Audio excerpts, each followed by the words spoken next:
बाली ने कहा कि आपने अच्छा नहीं किया, छिप करके बहेलिए के समान बाण चलाया। सामने से आप आते और युद्ध करते तो मैं भी देखता कि आपके अंदर कितना बल। हम हूं तो जनती वीर, हम भी जानते कि आप कितने बड़े वीर हैं। और फिर बाली ने कहा कि आपने एक भाई का वध किया, एक भाई को राज्य देने के लिए। हम तो भाई भाई हैं, भाई भाई लड़ते हैं। उचित तो ये था कि आप हम दोनों को बैठा करके समझा देते, मिला देते। हमनी के भाई भाई लड़ल और मिलल जाई। हमनी के भाई भाई लड़ल और मिलल जाई। एक भाई के राज देला, एक भाई के राज देला, एक भाई मुआई के मारेला बहेलिया बन के आड़ में लुकाई के। मारेला बहेलिया बन के आड़ में लुकाई के। लीक लाई कैला प्रभु जी, लीक लाई कैला प्रभु जी, पैर के बढ़ाई के। मारेला बहेलिया बन के आड़ में लुकाई के। मारेला बहेलिया बन के आड़ में लुकाई। बाली ने कहा हमनी के भाई भाई लड़ल और मिलल जाई। भाई भाई तो लड़ते हैं फिर मिल भी जाते हैं। हमनी के भाई भाई लड़ल और मिलल जाई। एक भाई के राज दिहला, एक भाई के मुआई के। एक भाई को मार करके एक भाई को आपने राज दिया, अच्छा नहीं किया। और वो भी किस लिए? बोले आपने अपनी पत्नी के लिए, अपनी स्त्री के लिए दूसरी स्त्री को आपने विधवा बना दिया। यहां तक बाली ने कहा। ओ नारी खात नारी के सुहाग लूट लेला। नारी खात नारी के सुहाग लूट लेला। अंगद बिटौआ के पाप छीन लेला। अंगद बिटौआ के पाप छीन लेला। अंगद के रखिया प्रभु जी, अंगद के रखिया प्रभु जी, आपन बनाई के। मारेला बहेलिया बन के आड़ में लुकाई के। मारेला बहेलिया बन के आड़ में लुकाई के। लीक लाई कैला प्रभु जी, लीक लाई कैला प्रभु जी, पैर के बढ़ाई के। मारेला बहेलिया बन के आड़ में लुकाई के। मारेला बहेलिया बन के आड़ में लुकाई के। आड़ में लुकाई के, आड़ में लुकाई के। बाली के वध में भगवान को घटना भी पड़ा। लोगों ने क्या नहीं कहा। भगवान ने सुग्रीव से कहा मैं बाली को मार दूंगा, विश्वास करो। लेकिन सुग्रीव को विश्वास नहीं हुआ। सुग्रीव ने कहा बाली बड़ा पराक्रमी है, आप मार नहीं पाएंगे। मुझे विश्वास तब होगा जब इन सातों तालों का आप भेदन कर दें एक बाण से। भगवान श्री राम ने कहा ठीक है, तुम्हारे विश्वास के लिए, तुम्हारे प्रत्यय के लिए मैं ये करूंगा। और भगवान श्री राम ने अपने धनुष पर बाण चढ़ाया और प्रतिज्ञा की। क्या प्रतिज्ञा की? बोले अपनी गुरु भक्ति, श्रद्धा का जो स्वरूप मैं निवेदन कर रहा था। भगवान तो ऐसे भी बाण चला दें तो उनके सामर्थ्य में सब संभव है। अनंत अनंत ब्रह्मांड को जो क्षण भर में मिटा देते हैं और अपने संकल्प से प्रकट कर देते हैं, उनके लिए असंभव कुछ नहीं।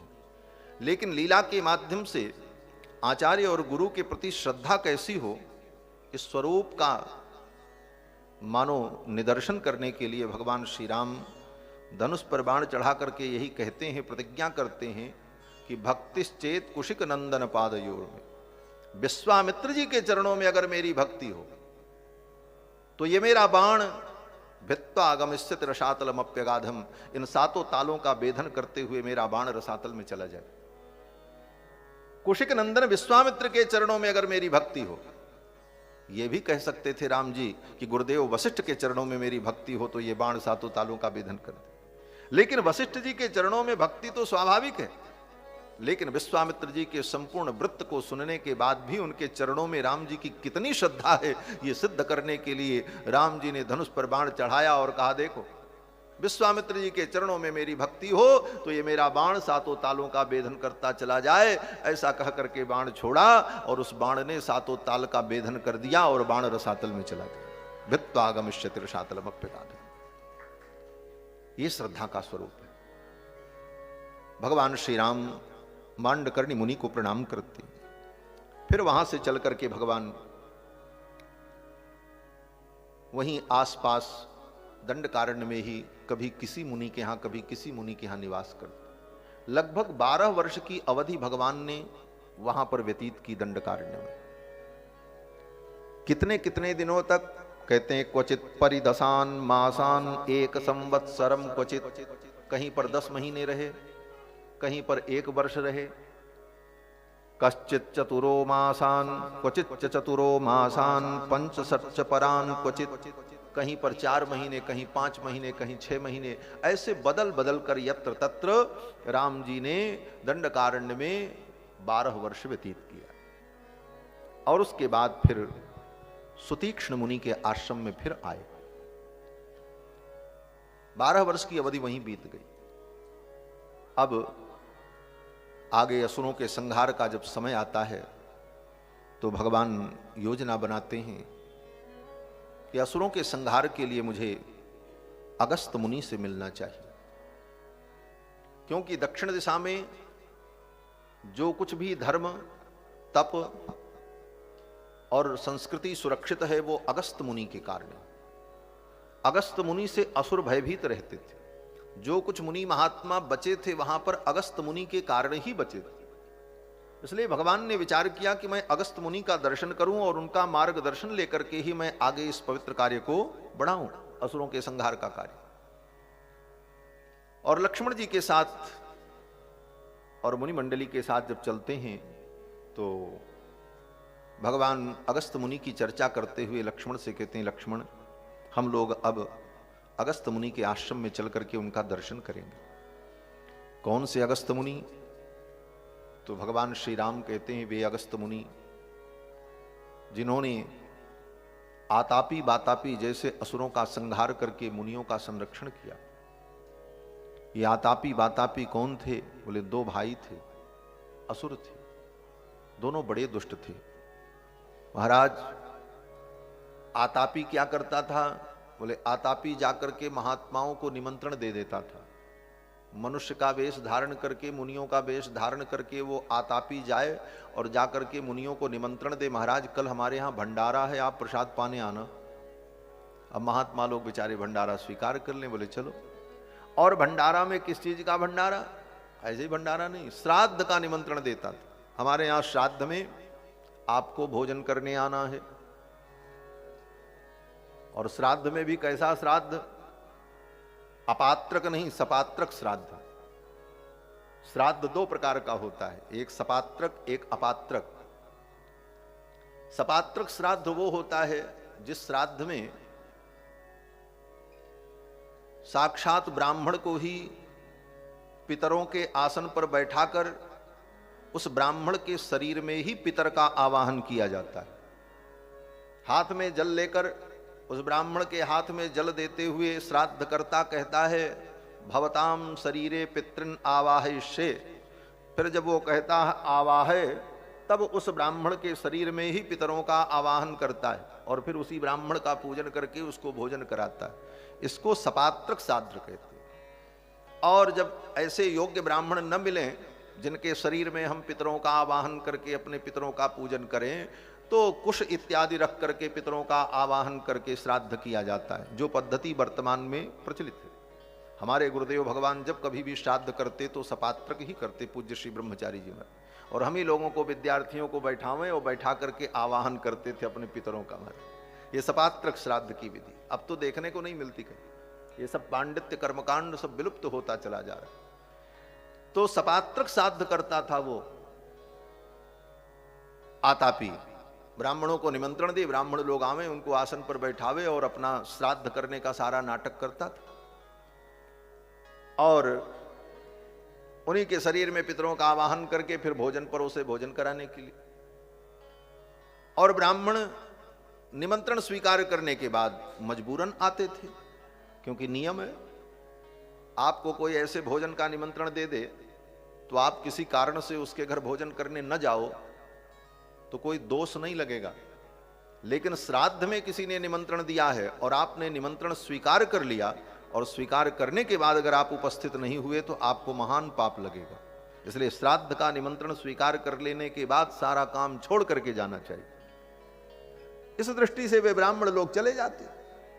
अब महाराज उनके शरीर में पितरों का आवाहन करे, और आवाहन करने के बाद जब भोजन परोसे करने के लिए, तो उसका जो दूसरा भाई था बातापी, वो बड़ा मायावी था, वो उसी भोजन में घुस जाए, जलेबी में, पकौड़ी में और व्यंजन में किसी में घुस के बैठ जाता था। अब ब्राह्मण लोग जब खाएं तो उनके पेट में चला जाए। ऐसे सब बदमाश थे राक्षस महाराज। और उनके पेट में जब चला जाए और इधर वो आतापी श्राद्ध कर ले, जब श्राद्ध पूरा हो जाए तो ब्राह्मण कहें कि अब हम चलें। बोले महाराज थोड़ी देर रुकिए। वो ब्राह्मण बैठे रहे, तब वो आतापी बोलता अपने भाई से, बातापे निष्क्रमस्वेति, अरे बातापी निकलो, तुम कहां हो? तो बातापी कहता, अरे हम तो इनके पेट में। बोले अरे बाहर आओ। बस वो पेट फाड़ करके बाहर आ जाए, ब्राह्मण मर जाए।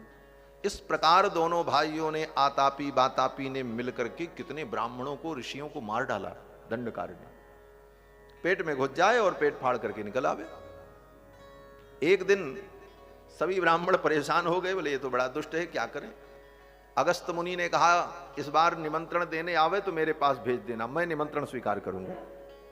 आया, अगस्त मुनि ने निमंत्रण स्वीकार कर लिया, गए उसके यहां, और उसने वैसे ही सब कुछ किया। अगस्त मुनि ने भोजन किया, और भोजन के माध्यम से वो बातापी पेट में चला गया। जब पेट में चला गया तो भोजन करने के बाद अगस्त मुनि ने अपने पेट पर हाथ फेरा, और हाथ फेर करके उसको पेट में ही पचा दिया महाराज। अब वो उसका भाई चिल्लाया, बातापे निष्क्रमस्वेति, अरे बातापी निकलो। एक बार दो बार, फिर भी वो नहीं निकला। तो अगस्त मुनि ने हंसते हुए कहा, बोले अब वो निकलने वाला नहीं है, उसको हमने खा करके पचा दिया। अगस्त मुनि है महाराज जिन्होंने समुद्र को पी लिया, कुंभज है, समुद्र को पी जाने वाले अगस्त मुनि ने उस बातापी को पेट में पचा दिया। अब तो वो आतापी, उसका जो भाई था, वो भागा। जब भागा तो महर्षि ने उसका भी संहार कर दिया अपने क्रोध के द्वारा, अपनी दिव्य दृष्टि के द्वारा। इस प्रकार आतापी वातापी जैसे असुरों को मार करके मुनियों को निर्भय किया है अगस्त मुनि ने। अगस्त मुनि ने इसीलिए आज भी भोजन व्यक्ति का न पचे तो अगस्त मुनि का और भीम का और बड़वा नल का नाम लेकर के पेट पर हाथ फेरो तो भोजन पच जाता है, क्योंकि ये भोजन पचाने वाले लोग थे। अगस्त्यम कुंभकर्णंच सनिंच बड़वानलम, कहते हैं अगस्त, कुंभकर्ण, शनि और बड़वानल, इनका स्मरण करते हुए अपने पेट के ऊपर हाथ फेरे तो कैसा भी गरिष्ठ भोजन किया हो व्यक्ति, वो भी डाइजेस्ट हो जाएगा, पच जाएगा। ये महामुनियों की तपस्या थी, ऐसे दिव्य महापुरुष हुए। तो अगस्त मुनि का स्मरण करते हुए भगवान श्री रघुनंदन जा रहे हैं चर्चा करते हुए, और अगस्त मुनि के यहां पहुंचे। अगस्त मुनि के यहां जब पहुंचे तो वहां अनेक देवता अगस्त मुनि के पास आए हुए थे। अग्नि, वरुण, ये सब देवता आए थे, सबकी अलग अलग वेदियां बनी हुई थीं जहां वो विराजमान थे। भगवान श्री राम जब पहुंचे तो वे देवता अंतर्धान हो गए। फिर भगवान ने अगस्त मुनि के आश्रम में प्रवेश किया है। अगस्त मुनि ने भगवान का स्वागत किया, आतिथ्य किया, और फिर अगस्त मुनि ने भगवान की बड़ी प्रशंसा की और श्री जानकी जी की भी प्रशंसा की। अगस्त मुनि ने कहा, राम, ये तुम्हारी पत्नी जो सीता हैं सर्वलक्षण संपन्ना है। अगस्त मुनि कहते हैं सतः ह्रदानां लोलत्वं शस्त्राणां तीक्ष्णतां तथा गरुणानिलयोः सैघ्र्यम् अनुगच्छन्ति योषितः। कहते हैं स्त्री के अंदर 3 दोष स्वाभाविक आ जाता है। क्या? बोले सतः ह्रदानाम लोलत्वम, बिजली के समान लोलत्व, चपलता, और शस्त्राणाम तीक्ष्णताम तथा शस्त्र की तीक्ष्णता के समान तीक्ष्णता, और गरुणानिलयो शीघ्रम, गरुण और अनिल के समान शीघ्रता, जल्दबाजी, ये 3 उनके स्वभाव में होता है।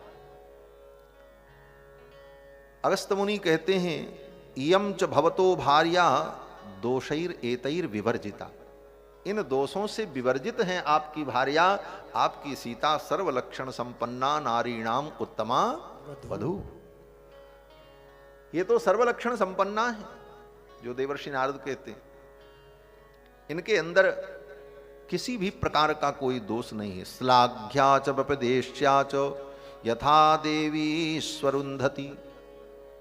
अगस्त्य मुनि कहते हैं कि ये श्लाघ्या है, प्रशंसनीया है, और उसी प्रकार से, किस प्रकार से? बोले जैसे भगवती अरुंधति हैं, वशिष्ठ की पत्नी। इस प्रकार से इन शब्दों के द्वारा श्री अगस्त्य मुनि ने भगवती जानकी का मान संवर्धन किया और उनकी प्रशंसा की, उनका बहुमान किया। और फिर अगस्त्य मुनि से ही, अगस्त्य मुनि ने भगवान को विद्याएं प्रदान की, अस्त्र शस्त्र प्रदान किए। अगस्त्य मुनि से ही भगवान ने पूछा कि हम कहाँ निवास करें। तो अगस्त्य मुनि ने कहा, रघुनंदन, यहीं से थोड़ी दूर पर एक स्थान है गोदावरी के तट पर, पंचवटी। वहीं पंचवटी में आप निवास करो, वहां आपको सर्वविधि अनुकूलता होगी और वहां का वातावरण बड़ा सुरम्य है। अगस्त्य मुनि की अनुमति लेकर भगवान पंचवटी की ओर प्रस्थान करते हैं और पंचवटी में जाकर के भगवान कुटी बना करके निवास करते हैं। हे प्रभु परम मनोहर ठाऊं, हे प्रभु परम मनोहर ठाऊं, पावन पंचवटी तेहि नाऊं, पावन पंचवटी तेहि नाऊं। दंडक बने पुनीत प्रभु करहूं, दंडक बने पुनीत प्रभु करहूं। उग्र साप मुनिवर कर हरहूं, उग्र साप मुनिवर कर करहूं। हे प्रभु परम मनोहर ठाऊं, हे प्रभु परम मनोहर ठाऊं। चले राम मुनियाय सुपाई, चले राम मुनियाय सुपाई। तोरे तहि पंचवटी नियराई, तोरे तहि पंचवटी नियराई, तोरे तहि पंचवटी नियराई। भगवान गोदावरी के तट पर पंचवटी पहुंचते और पंचवटी में ही वहीं पर गृद्धराज जटायु से भगवान की भेंट होती। गृद्धराज जटायु ने भगवान को देखा और गृद्धराज जटायु ने अपना वृत्तांत भगवान को सुनाया। सतम पितृसखम मत्वा पूजयामास राघवः, तस्य कुलमव्यम अप्यस्य प्रप्रच्छ नाम च। फिर तो भगवान ने गृद्धराज जटायु से उनका नाम, उनका कुल, ये सब पूछा। गृद्धराज जटायु ने बताया कि हम आपके पिताजी के मित्र हैं, आपके पिताजी मेरे सखा हैं। और ये दोस्ती कब हुई, ये मित्रता कब हुई, उस समय का सब वृत्तांत बताया। और गृद्धराज जटायु ने कहा कि आप यहां निवास करें यहां आपको सब सर्वविध सुविधा होगी। आप कहीं भी चले जाएंगे, आश्रम से बाहर भी रहेंगे तो मैं सीता की रक्षा करता रहूंगा, सीता को किसी भी प्रकार का कोई कष्ट नहीं होगा। ऐसे गृद्धराज जटायु को पाकर के भगवान श्री राम को परम आनंद हुआ। गृद्धराज जटायु को पाकर के भगवान श्री राम को लगा कि मेरे पिता मुझे पुनः मानो प्राप्त हो गए। गृद्धराज जटायु के अंदर ही अपने पिता का भगवान श्री राम अनुभव करते हैं। और जब पहुंच गए पंचवटी में तो भगवान श्री राम ने लक्ष्मण से कहा, लक्ष्मण अब ये बताओ कहां पर कुटी बनाई जाए, कोई स्थान देखो जहां उचित हो। भगवान श्री राम कहते हैं कि आश्रम कतरस्मिन्नो देशे भवति सम्मतः। कौन सा स्थान अच्छा होगा जहां पर हम आश्रम का निर्माण करें। तादृशो दृश्यताम देशः सन्निकृष्ट जलाशयः। भगवान श्री राम कहते हैं ऐसे देश का चयन करो जहां पर हम कुटी बनावें, और सन्निकृष्ट जलाशयः, जहां पर जल सन्निकट हो, पानी के लिए बहुत दूर न जाना पड़े, पानी की सुविधा हो, नदी का तट हो, ऐसे स्थान में कुटी बनाई जाए। इसलिए लक्ष्मण तुम देख करके तय करो कि कहां हम लोग निवास करें। इस प्रकार भगवान श्री राम ने जब कहा तो लक्ष्मण जी ने हाथ जोड़ लिया। यहां लक्ष्मण जी की पारतंत्रता प्रकट होती है। लक्ष्मण जी भगवान से कहते हैं, प्रभु मैं तो आपका दास हूं, और दास को कभी अपने स्वामी के सम्मुख अपनी रुचि प्रकट करने का अधिकार नहीं होता। परवानस्मिका कुस्थ त्वयि वर्ष शतम स्थिते। और केवल मैं 14 वर्ष के लिए आपका सेवक नहीं हूं, सदा के लिए मैं आपका सेवक हूं, और सेवक को कभी अपनी रुचि प्रकट करने का अधिकार नहीं।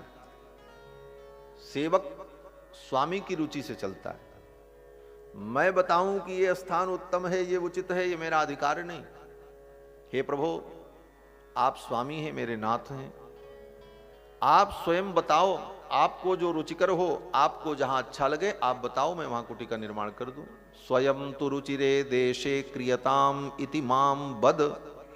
स्वयं तु रुचिरे देशे, जहां आपको रुचि लगे आप स्वयं बताओ, वहीं मैं कुटी का निर्माण कर दूं, क्योंकि मैं तो आपके अधीन हूं। इस प्रकार लक्ष्मण जी ने जब कहा तो लक्ष्मण जी की इस भक्ति को देखकर, समर्पण को देखकर भगवान प्रसन्न हुए, और भगवान ने कहा, लक्ष्मण ये स्थान बहुत अच्छा है, यहां बगल में कमल भी खिले हुए हैं। अदूरे दृश्यते रम्या पद्मिनी पद्मशोभिता। कमल से शोभित ये सरोवर दिव्य दिखाई पड़ रहा है। यथाख्यात मपास्येन मुनिना भावितात्मना। मुनि अगस्त ने जो जगह बताई थी, लगता है यही वो जगह है। इयम गोदावरी रम्या पुष्पितैस्तरुभिर्वृता। और यहां पर गोदावरी भी प्रवाहित हो रही है, यहीं पर कुटी का निर्माण करो। पास में कमल सरोवर है, इस कारण से भगवान को वो स्थान अत्यंत प्रिय लगा। क्यों? तो कहते हैं भगवान को 2 स्थान अत्यंत प्रिय है। कौन सा? बोले तुलसी काननम यत्र। जहां तुलसी वन हो वहां भगवान को निवास प्रिय होता है, और जहां पर पद्म वन हो, कमल वन हो, कमल पुष्प भगवान को अत्यंत प्रिय है। जहां कमल पुष्प खिले हों, कमल पुष्प का वन हो, वहां पर भगवान निवास करते हैं। और तीसरा स्थान बोले बसंती वैष्णवाः यत्र। जहां पर भगवान के भक्त रहते हैं, भगवान वहां रहते हैं। भगवान को ये 3 स्थान अत्यंत प्रिय है, तुलसी वन, कमल वन और वैष्णव वन। जहां वैष्णव लोग रहें प्रचुर मात्रा में, जहां भगवान के भक्त हों, ऐसे स्थान पर भगवान निवास करते हैं। मद भक्ताः यत्र गायन्ति तत्र तिष्ठामि नारद। तो भगवान ने कहा कि ये स्थान अच्छा है, यहीं कुटी का निर्माण करो। लक्ष्मण जी महाराज ने सुंदर कुटी बनाई, दृढ़ काष्ठ ला करके, सुंदर सुसज्जित करके बढ़िया दिव्य कुटी का निर्माण किया। जब कुटी बन गई तो उस कुटी को देख करके भगवान बड़े प्रसन्न हुए। भगवान कहते हैं कि प्रीतोस्मि ते महत्कर्म त्वया कृतमृदम प्रभो। हे लक्ष्मण, तुमने ये बहुत सुंदर कर्म किया, ऐसी सुंदर कुटी बनाई, मैं तुम्हारे ऊपर प्रसन्न हूं। इसके बदले में मैं तुम्हें क्या दूं? लक्ष्मण की सेवा से, उनकी भक्ति से, उनके समर्पण से भगवान प्रसन्न होकर के कहते हैं कि ऐसी सेवा तुमने की है मेरे मन के अनुकूल।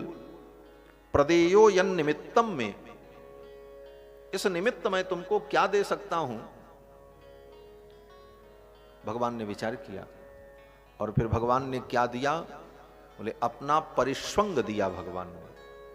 भगवान ने उठ करके लक्ष्मण जी को अपने हृदय से लगा लिया, ये परिश्वंग प्रदान किया।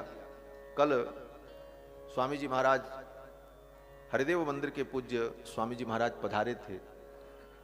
इस बात की वो चर्चा कर रहे थे पूज्य स्वामी जी महाराज कि भगवान जब अपने भक्त पर पूर्ण प्रसन्न होते हैं, उसकी सेवा से, कैंकर्य से संतुष्ट हो जाते हैं, तो उसे क्या देते हैं? धन संपत्ति वैभव? बोले नहीं, अपने आप को ही दे देते हैं। यही परिश्वंग है। ये भगवान का परिश्वंग क्या है? बोले आत्मदान। अपने भक्तों को भगवान अपना ही दान कर देते हैं, अपने आप को ही दे देते हैं। यहां पर महर्षि वाल्मीकि यही कहते हैं कि प्रदेयो यन निमित्तम ते परिस्वंगो मया कृतः। मैं तुम्हें अपना परिस्वंग प्रदान कर रहा हूं। और ये भगवान का परिस्वंग क्या है? एस सर्वस्व भूतों में। जब हनुमान जी को भगवान ने परिस्वंग प्रदान किया तो वहां पर भगवान ने यही कहा है, एस सर्वस्व भूतों में, ये मेरा सर्वस्व है, मैं अपने आप को तुम्हें दे रहा हूं। और लक्ष्मण जी को भगवान ने अपना परिस्वंग प्रदान किया और कहते हैं, लक्ष्मण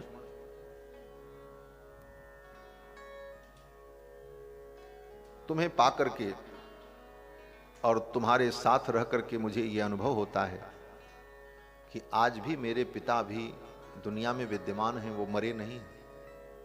क्यों? भगवान श्री राम ने यही अनुभव किया लक्ष्मण जी की भक्ति के द्वारा। भगवान श्री राम कहते हैं, लक्ष्मण भावज्ञेन कृतज्ञेन धर्मज्ञेन च लक्ष्मण त्वया पुत्रेण धर्मात्मा न संभृतः पिता मम। मेरे पिता अभी मरे नहीं हैं, तुम्हारे रूप में मेरे पिता विद्यमान हैं। लक्ष्मण जी के अंदर भगवान श्री राम ने अपने पिता का दर्शन किया। आत्मा वही जायते पुत्र है, ये तो सिद्धांत ही है। और भगवान श्री राम कहते हैं, लक्ष्मण तुम्हारा भाव और तुम्हारी कृतज्ञता और धर्म, इन सब को देखकर मुझे लगता है मेरे पिताजी अभी कहीं गए नहीं। पिता के वो सारे सद्गुण तुम्हारे अंदर विद्यमान है। और लक्ष्मण जी के अंदर ही अपने पिता की मूर्ति का मानो दर्शन किया है राम जी ने। और ये भाव भगवान के हृदय में लक्ष्मण जी के प्रति। बोलो श्री सीता रामचंद्र भगवान की जय। ले जाओ भैया। श्रीमन्नारायण नारायण नारायण, श्रीमन्नारायण नारायण नारायण, श्रीमन्नारायण नारायण नारायण, श्रीमन्नारायण नारायण नारायण। सीताराम राम राम सीताराम राम राम, सीताराम राम राम सीताराम राम राम, सीताराम राम राम सीताराम राम राम, सीताराम राम राम सीताराम राम राम, सीताराम राम राम सीताराम राम राम, सीताराम राम राम सीताराम राम राम, सीताराम राम राम सीताराम राम राम, सीताराम राम राम सीताराम राम राम। श्री सीता रामचंद्र भगवान की जय। श्री लक्ष्मण जी के ऊपर प्रसन्न होकर के भगवान ने अपना परिस्वंग प्रदान किया और लक्ष्मण जी के अंदर पिता की जो भावना या पिता के स्वरूप का अनुभव राम जी करते हैं, उसका कारण यही है कि लक्ष्मण जी भगवान की जो सेवा करते हैं ना, जैसे एक पिता अपने पुत्र की जैसे साज संहार करता है, जिस भाव से अपने पुत्र की साज संहार करता है, उसी प्रकार से लक्ष्मण जी महाराज भगवान की सेवा करते हैं। इस कारण से भगवान श्री राम ने लक्ष्मण जी के अंदर अपने पिता के स्वरूप को देखा, अनुभव किया। अब तो भगवान पंचवटी में निवास करते हैं। महर्षि वाल्मीकि कहते हैं कि एक दिन स कदाचित प्रभातायाम सर्वर्याम रघुनंदन, हेमंत ऋतु थी। हेमंत ऋतु के महीने में प्रातः काल, हेमंत ऋतु इस समय चल रही है, हेमंते प्रथमे मासी, अब तो दूसरा महीना आज लग गया। तो हेमंत ऋतु की ये घटना, और हेमंत ऋतु भगवान को अत्यंत प्रिय भी। कहते हैं कि हेमंत ऋतु में प्रातः काल गोदावरी में स्नान करने के लिए भगवान श्री राम जा रहे हैं। स कदाचित प्रभातायाम सर्वर्याम रघुनंदन प्रययौ अभिषेकार्थम रम्याम गोदावरी नदी। गोदावरी नदी में स्नान करने के लिए, अभिषेक के लिए भगवान जाने लगे और पीछे पीछे श्री जानकी जी हैं और उनके पीछे कुमार लक्ष्मण भी साथ में जा रहे हैं। जाकर के भगवान श्री राम ने गोदावरी में स्नान किया, अभिषेक किया। हेमंत ऋतु में ठंडी पड़ती है, यहां तो खूब ठंडी पड़ती है उत्तर भारत में। हेमंत ऋतु में इस समय तो ठंडी खूब बढ़ी हुई है। दक्षिण भारत में यहां की अपेक्षा कम ठंडी होती है, फिर भी होती है प्रातः काल। हेमंत ऋतु में प्रातः काल जब गोदावरी में भगवान स्नान करने लगे तो उस समय गोदावरी में स्नान करने पर कुछ शीतलता का अनुभव हुआ, कुछ ठंडी लगी ठाकुर जी को। तो जब ठंडी का अनुभव हुआ राम जी को, तो भगवान श्री राम भैया भरत का स्मरण करने लगे और भगवान श्री राम कहते हैं कि कथम त्वपर रात्रेषु सरयूम अवगाहते।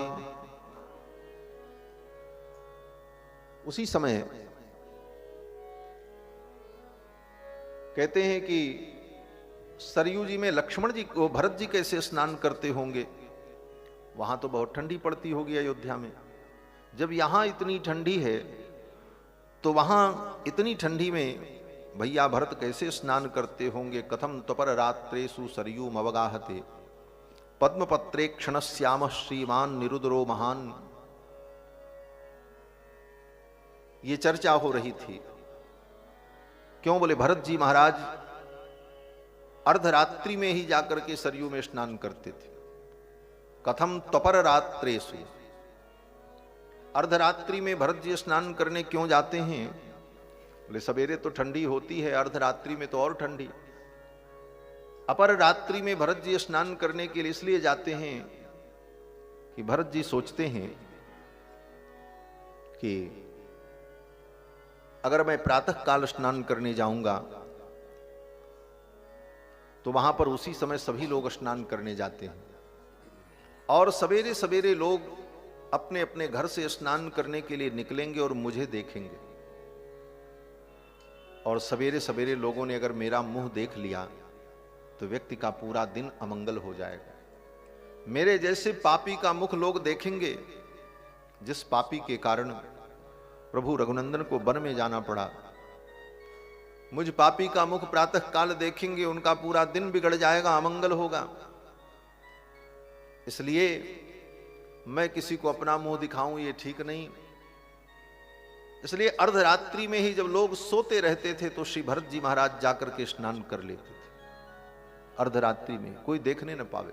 और जब तक लोग जगते और स्नान करने जाते, उसके पहले भैया भरत सरयू में स्नान करके आकर के अपनी कुटिया में प्रवेश कर जाते। कथम तपर रात्रेषु सरयूम अवगाहते। टीकाकार विद्वानों ने यहां अर्थ किया है कि अर्धरात्रि में भी, हेमंत ऋतु में, इतनी ठंडी में भैया भरत स्नान करते हैं सरयू में और उनको ठंडी नहीं लगती। क्यों ठंडी नहीं लगती? बोले ठंडी इसलिए नहीं लगती कि भरत जी के हृदय में राम जी के वियोग की जो अग्नि जल रही है, उस अग्नि के कारण उनके हृदय में इतनी ज्वाला है, शरीर में इतना ताप है कि ऐसे ठंडी के महीने में ठंडे ठंडे जल में जब भरत जी स्नान करते हैं तो उस ताप से थोड़ी शांति मिलती है। इस कारण से उन्हें ठंडी नहीं लगती। यही दुख दाह दहई दिन छाती, भूख न बासर नींद न राती। और भगवान के वियोग में दूसरा कारण बताया। भगवान के वियोग में श्री भरत जी के नेत्रों से जो प्रेमाश्रु प्रकट होते हैं, हरदम रोते ही रहते हैं भरत जी भगवान का स्मरण करके। सरयू स्नान करने जाते हैं तो उस समय भी रोते रहते प्रभु श्री राम का स्मरण करके। और उनकी आंखों से जो प्रेमाश्रु निकलता है, उस प्रेमाश्रु की ऊष्मता के कारण, उष्णता के कारण, वह आंसू जब सरयू जल में मिलता है तो सरयू का शीतल जल भी उष्ण हो जाता है और भरत जी स्नान करके चले आते हैं। ये सब बातें हो रही थी। लक्ष्मण जी महाराज कहते हैं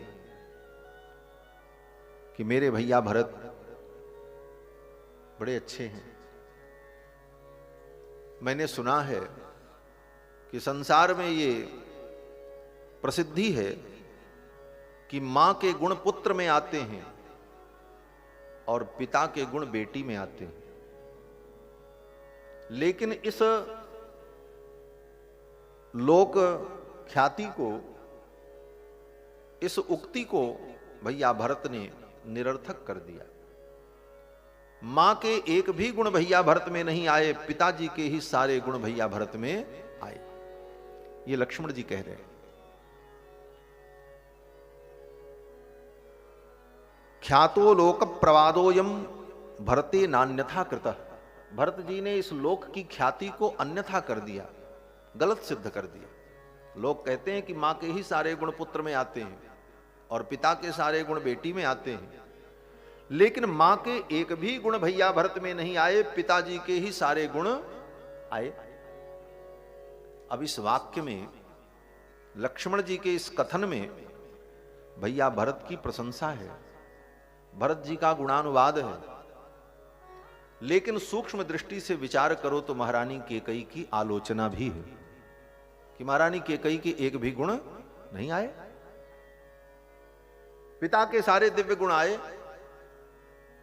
मां कैकेयी के गुण आते तो भरत जी ऐसे न होते।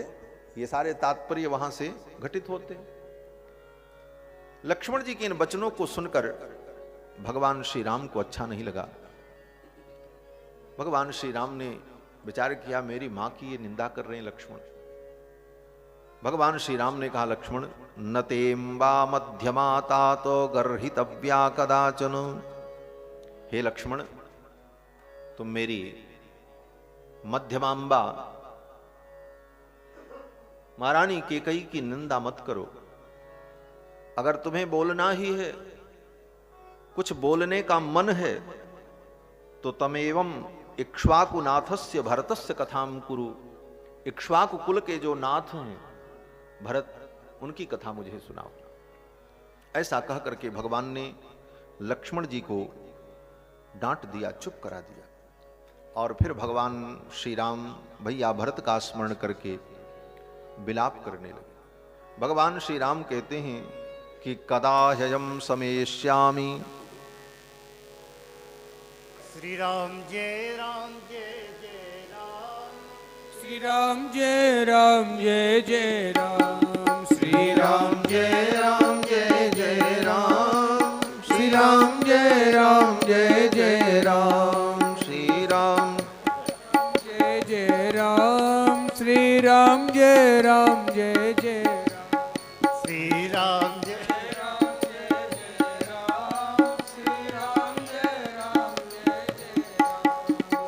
राम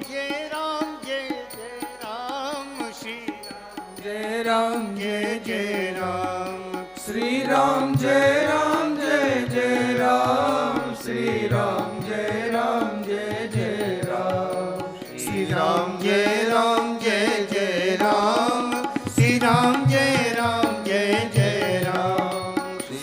राम जय राम जय जय राम श्री राम जय राम जय जय राम श्री राम जय राम जय जय राम श्री राम जय राम जय जय राम श्री राम जय राम जय जय राम श्री राम जय राम जय जय राम ओ श्री राम जय राम जय जय राम श्री राम जय राम जय जय राम ओ श्री राम जय राम जय जय राम श्री सीतारामचंद्र भगवान की जय।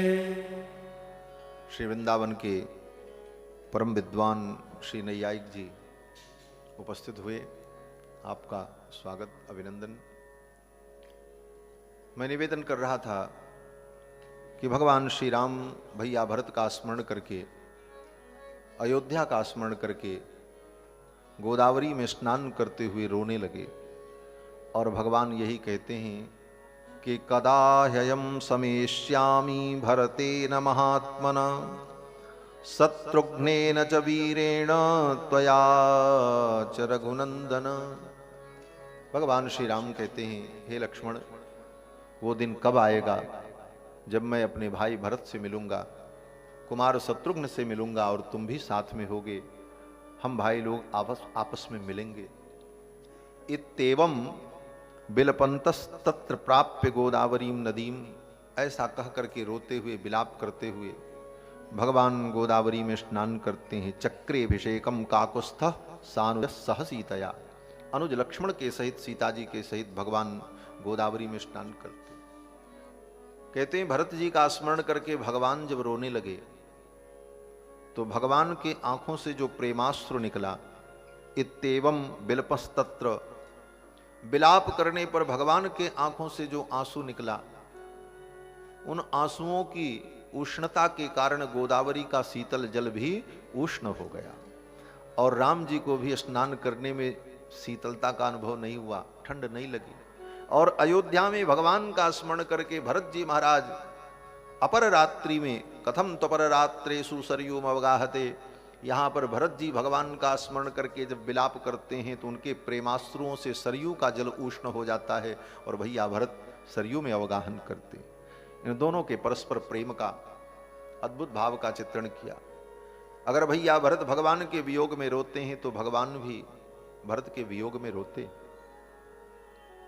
ये तो भगवान का स्वभाव ही है, नियम है, सिद्धांत है। जे यथा माम प्रपद्यन्ते तास तथैव भजाम्यहम्। अगर भक्त मेरे लिए रोता है तो मैं भक्त के लिए रोता हूं। भक्त अगर मेरी कथा सुनता है तो भगवान अपने भक्त की कथा सुनते हैं। इसलिए भगवान ने लक्ष्मण से कहा, तमेवं इक्ष्वाकुनाथस्य भरतस्य कथाम कुरु, मुझे भरत की कथा सुनाओ।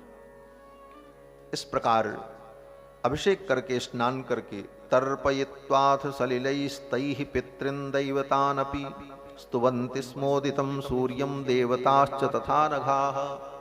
भगवान ने स्नान किया, स्नान करके तर्पण किया, संध्या वंदन किया, तर्पण किया। अपने दैनिक कृत्य को संपन्न करके भगवान श्री रघुनंदन वहां से कुटिया आते हैं। कृत्वा पौर्वाण्यकम कर्म पर्णशालामुपागमत्, अपने पौर्वाण्यिक कृत्य को संपन्न करके संध्या वंदन नित्य कर्म से निवृत्त होकर के भगवान अपनी पर्णशाला में, पर्णकुटी में आते हैं और आकर के अपनी प्रशस्त वेदिका पर भगवान विराजमान हुए। और भगवान जब विराजमान हुए, बैठे ही थे, बगल में श्री जानकी जी विराजमान थीं, थोड़ी दूर पर कुमार लक्ष्मण थे। उसी समय रावण की बहन शूर्पणखा वहां पर आ गई। सूर्पणखा रावण के बहिनी, दुष्ट हृदय दारुण जस बहिनी। सूर्पणखा रावण के बहिनी, दुष्ट हृदय दारुण जस बहिनी। पंचवटी सो गई एक बारा, देख बिकल भई जुगल कुमारा। पंचवटी सो गई एक बारा, देख बिकल भई जुगल कुमारा। भ्राता पिता पुत्र उर्गारी, पुरुष मनोहर निरखत नारी, भ्राता पिता पुत्र उर्गारी, पुरुष मनोहर निरखत नारी, सूप नखारा बन के बैनी, दुष्ट हृदय दारुण जस ऐनी, दुष्ट हृदय दारुण जस ऐनी, दुष्ट हृदय दारुण जस ऐनी। भगवान अपनी कुटी के सम्मुख विराजमान थे। हमारे परम श्रद्धेय पूज्य श्री पाराशर जी महाराज पधारे, अभिनंदन वंदन। भगवान अपनी कुटिया के सामने विराजमान थे प्रशस्त वेदिका पर। उसी समय रावण की बहन शूर्पणखा वहां आ गई। सातु शूर्पणखा नाम दशग्रीवस्य रक्षसः, भगिनी राममासाद्य ददर्श त्रिदशोपमम्। रावण की बहन शूर्पणखा आई और भगवान को देखा। ददर्श त्रिदशोपमम्, देवतुल्य भगवान के स्वरूप को, दिव्य स्वरूप को देखकर शूर्पणखा अभिभूत हो गए। कहते शूर्पणखा आई कैसे, कहां से आई? हमारे पूज्य आचार्य चरण कहा करते कि भगवान श्री राम कुमार लक्ष्मण जब गोदावरी में स्नान करके लौटे तो भगवान के चरणों के चिन्ह बन गए गोदावरी के तट पर भीगी मिट्टी में, क्योंकि भगवान तो निरावरण चरण है। तो भगवान के चरणों के जो चिन्ह बन गए गोदावरी के तट पर मिट्टी में, और उन चरणों में जो दिव्य चिन्ह हैं शंख चक्र इत्यादि के, स्वस्तिक के, कमल के, वो सारे चिन्ह भी छप गए उस मिट्टी में, मृतिका में। और भगवान तो चले आए।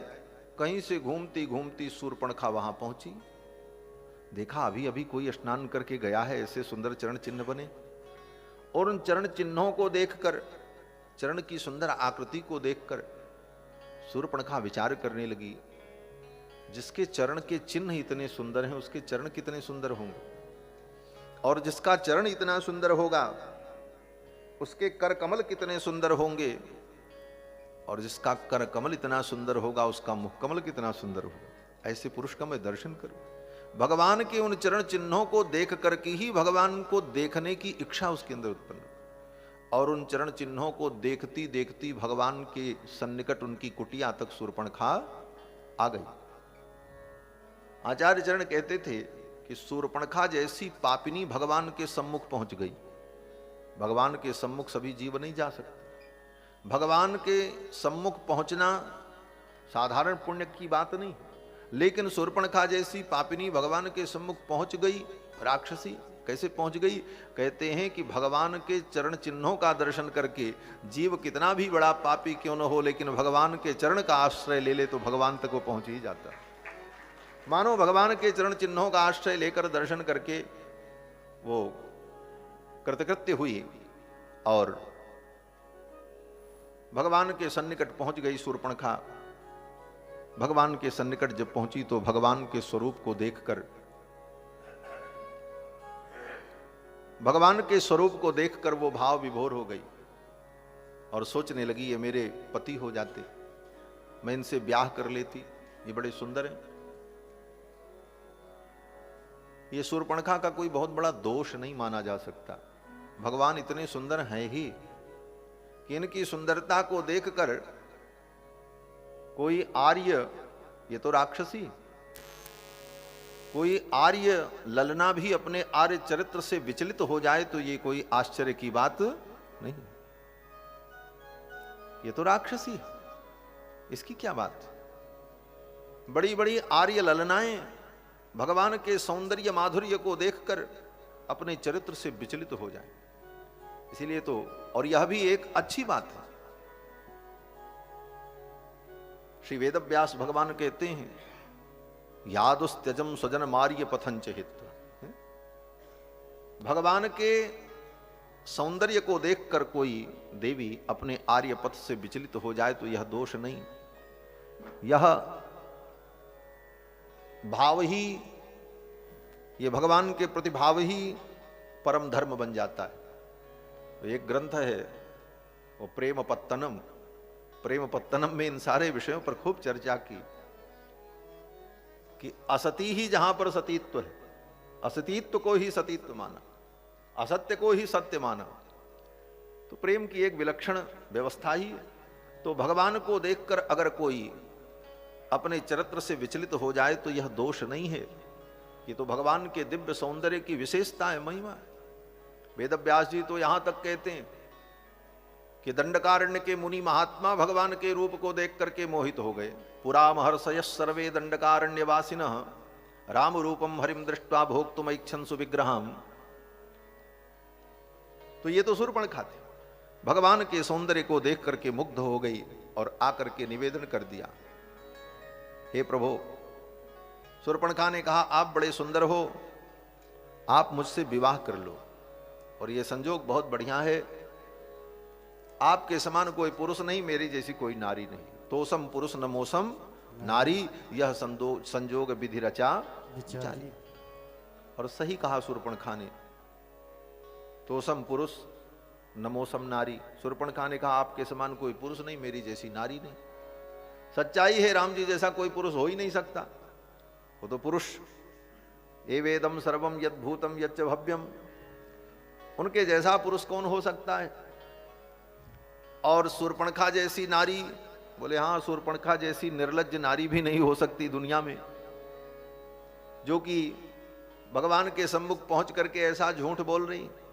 शूर्पणखा कहती, आज तक मैंने विवाह नहीं किया, और सुंदर रूप धारण करके आई महाराज, रुचिर रूप धारण करके।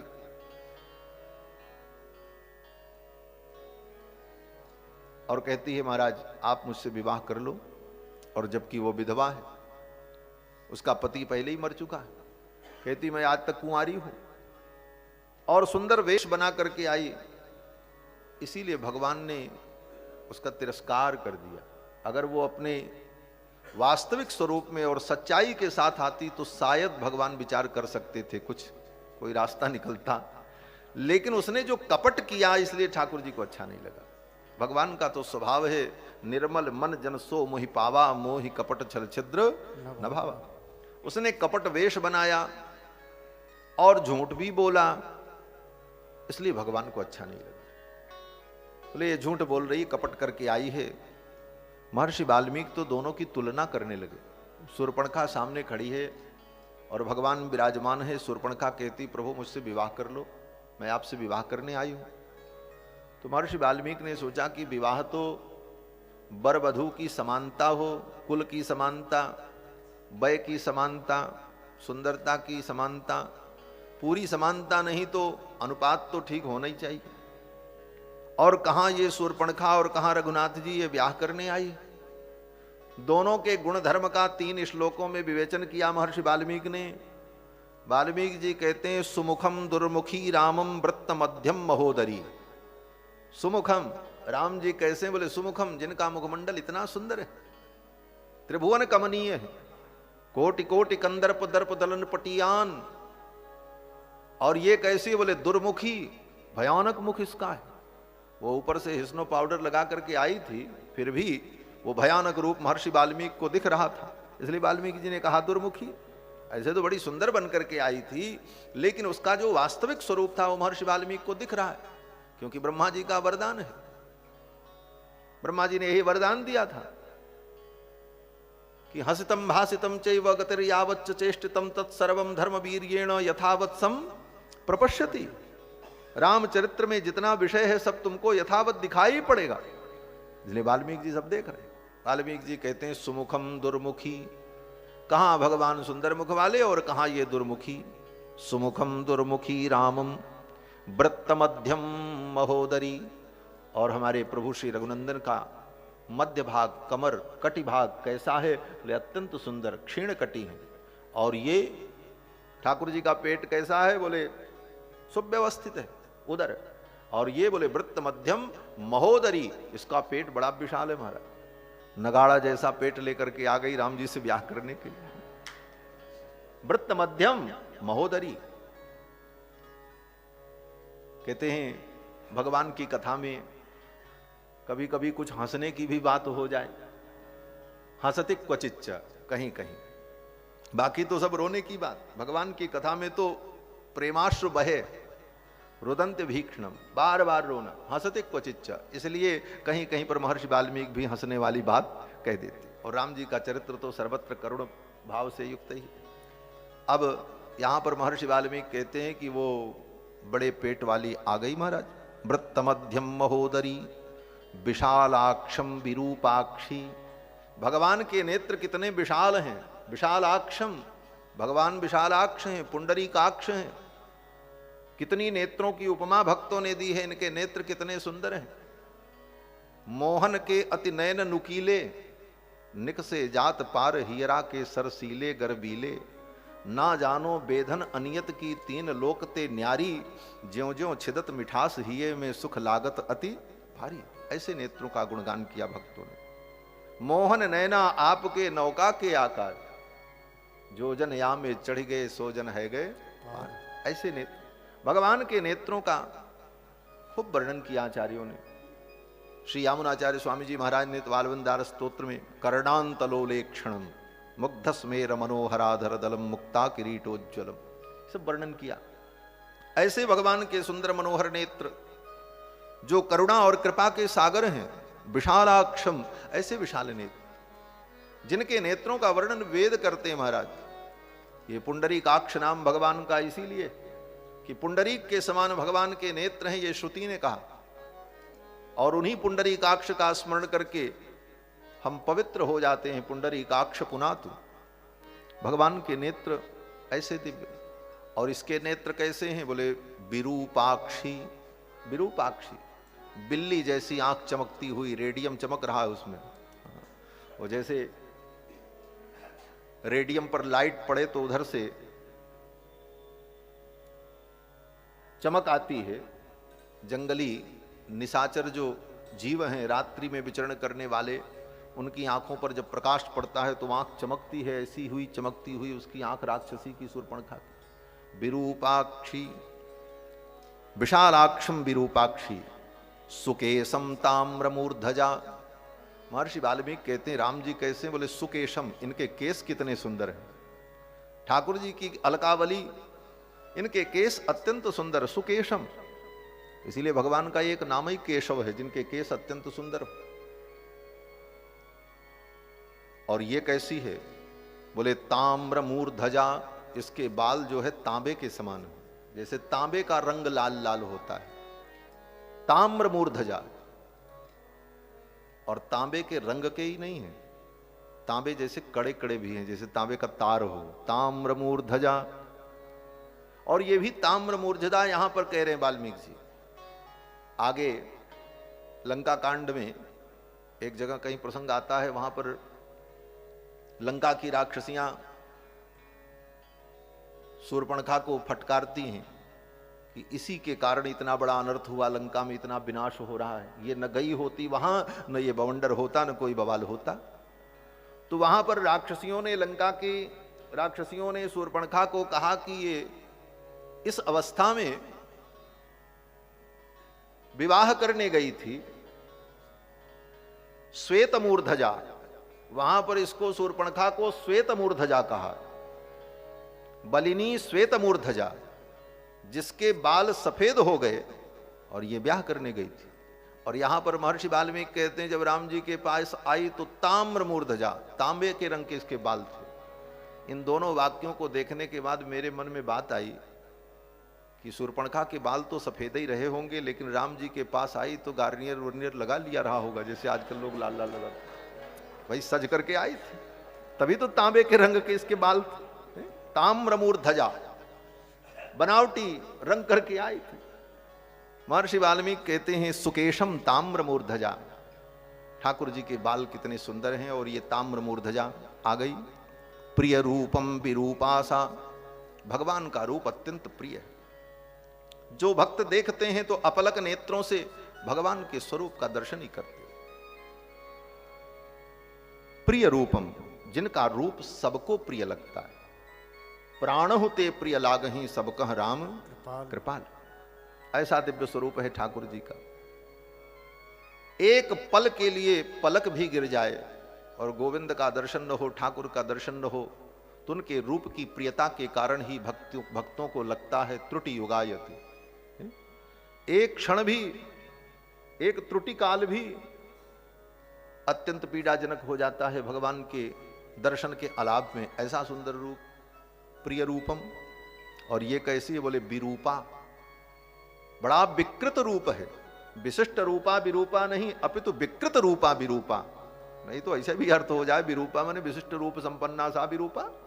कहते नहीं, विकृत रूपा, इसका रूप बड़ा विकृत है।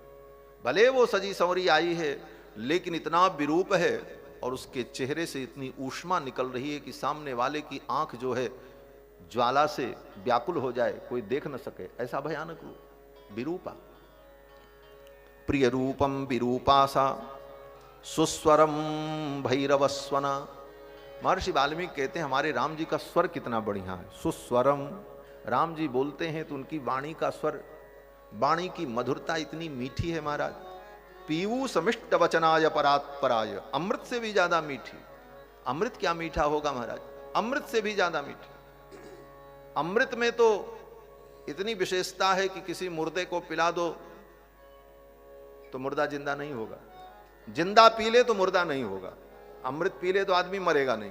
लेकिन भगवान की वाणी तो अमृत से भी ज्यादा मीठी कि मुर्दे के भी कान में पड़े तो मुर्दा उठ करके बैठ जाए। मृतक जिया बलि गिरा सुहाई, मृतक जिया बलि गिरा सुहाई, श्रवण रंग हुई उर जब आई, श्रवण रंग हुई उर जब आई, मृतक जिया बलि गिरा सुहाई, मृतक जिया बलि गिरा सुहाई, मृतक जिया बलि गिरा सुहाई।